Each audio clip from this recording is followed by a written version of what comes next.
வணக்கங்க. நான் மயிலாடுதுறையில் பக்கத்தில் சீனிவாசபுரம்னு அங்கே நாங்கள் வசிச்சுட்டு இருக்கேன். நான் ஓய்வு பெற்ற மாவட்ட கல்வி அலுவலக கண்காணிப்பாளர்.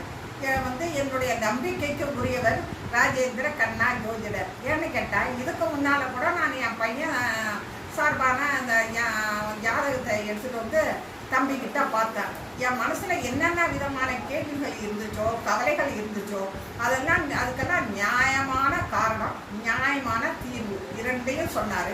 மறுபடியும் குடும்பத்தில் நல்லது கெட்டது இதெல்லாம் சும்மா பார்த்துட்டு போகிறோம் அப்படின்னு சொல்லிட்டு இவரை மறுபடியும் ஜாதகத்தெல்லாம் எடுத்துகிட்டு வந்து பார்த்தார். கரெக்டாக சொன்னார்.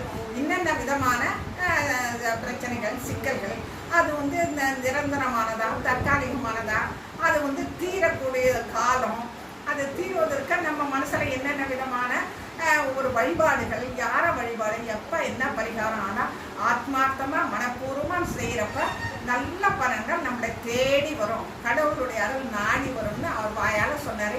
எனக்கு ரொம்ப திருப்தியாக இருந்துச்சுங்க.